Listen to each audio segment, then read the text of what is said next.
Welcome sa pinakamalinis na nayon sa Asya. Dito sa halip na maduming kalsada, nagagandahang mga hardin ang iyong makikita. Sa halip na polusyon, malinaw na kalangitan at napakalinis na tubig ang iyong masisilayan. At sa halip na mga basura, ang iyong makikita ay mga basurahang gawa sa kawayan ang nagkalat sa daan.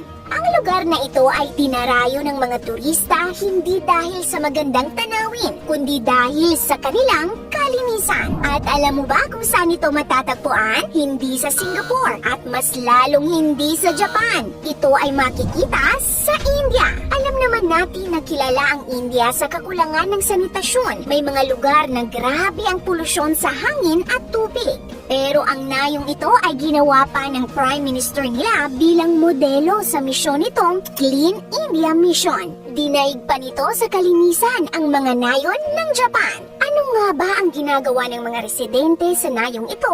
Bakit tinagurian silang the cleanest village in Asia?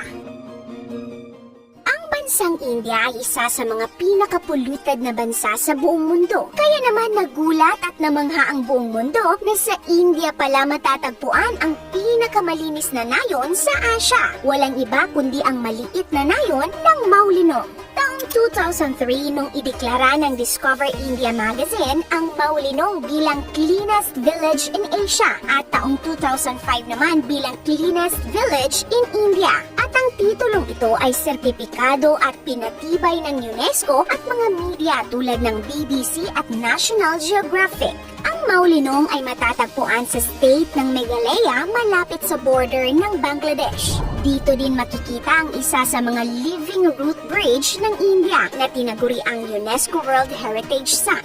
Agrikultura ang ikinabubuhay ng mga tao dito na kilala sa tawag na kasi. Noong 2023 ay tinatayang di lalampas sa 1,000 na katao lamang ang nakatira dito. Ang mga kasi ay merong matrilineal na lipunan, kabaliktaran sa patrilineal na lipunan ng karamihan sa India. Ibig sabihin, sa nayo ng Maulinong, apelyido ng nanay ang ginagamit ng mga anak. Sa mga babae rin nakapangalan ang lupa at ang mga ari-arian ay pinamamana sa pinakabatang anak na babae. Ang mas malaking papel na ito ng mga kababaihan ang isa sa mga sinasabing dahilan kung bakit mas nabibigyan ng importansya ang kalinisan. Ang isa pang sinasabing dahilan ay ang nangyaring cholera outbreak sa lugar. Mahigit 1 siglo na ang nakararaan. Ayon sa mga kasi, mga Christian missionaries ang nagturo sa mga ninuno nila ng tamang hygiene para hindi madapuan ng cholera. Dahil sa takot na maulit pa uli ang pagkalat ng kung ano-anong sakit ay nabuo ang tradisyon ng paglilinis na ipinamana nila sa mga sumunod na henerasyon.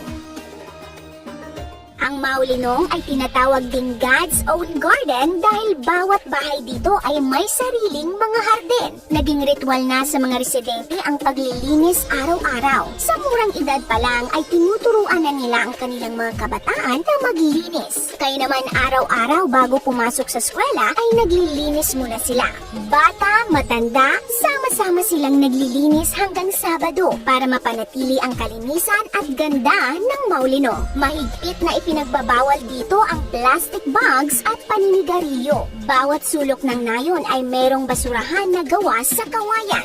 Bawal ang magtapon ng basura kahit saan. Ang mahuling nagtatapon ay magbabayad ng multa na $1 o nasa 50 pesos. Maliit lang ang multa, pero dahil sa kahihiyan na itudulot ng pagkahuli ay iniiwasan talaga ng mga residente ang pagtatapon ng basura kahit saan. Ang mga nabubulok na basura naman ay ginagawa nilang pataba sa lupa at lahat ng bahay dito ay may sariling CR dahil mandatory ito. Napaka-stricto rin ng village leader nila. Sinusuri nito ang bawat bahay para ma-check kung malinis ba. At bukod sa kalinisan, sinisiguro din ng nayon na lahat ng kanilang residente ay nakakapagbasa at nakakapagsulat. Kaya naman ang literacy rate ng nayon ay 100%. Bagamat matagal nang maganda at malinis ang Maulinong, noong una ay walang masyadong nakakaalam nito. Ito ay dahil taong 2000 lamang nang maayos ang daan papunta sa nayon nila. Noong una ay nangangamba pa ang mga kasi sa maaaring maging perwisyo na dulot ng pagdating ng mga tagalabas. Pero kalaunan ay naging open sila sa ideya. Matapos mabansag ang pinakamalinis na nayon sa Asya, ay nagsimulang dumagsa ang mga turista sa lugar. Curious sila kung talaga nga bang malinis ang Maulinong at marami ngang humanga sa kalinisan ng lugar. Nakatulong ang turismo para mapaganda ang buhay ng mga taga Maulinong, pero pati ang mga turista ay mahigpit na pinagbabawalang magkalat sa lugar. Bawal manigarilyo ang mga turista. Ang mga plastic na dala nila ay kailangan nilang dalhin pabalik pag uwi nila. Bawal rin ang sasakyan sa loob ng nayon. Merong parking lot sa labas ng nayon kung saan maaaring i-park ang sasakyan, pero kailangan nilang magbayad ng parking fee. Ang sinumang lumabag sa mga rules na ito ay pinagmumulta at maaari pang makulong. Talaga nga namang nakakamangha ang disiplina na ipinapakita ng mga kasi at nagagawa nila ito dahil sa kanilang pagtutulungan at pagkakaisa. Dahil dyan ay unti-unti rin nilang na-e-empluensyahan ang mga katabing lugar. Ang Maulinong din ang ginawang modelo at inspirasyon ng pamahalaan para sa Clean India Mission na naglalayong gawing kasing linis ng nayon ang iba pang mga lugar sa India. Kung namangha kayo sa kalinisan ng Maulinong ay i-share nyo na ang videong ito. Maraming salamat!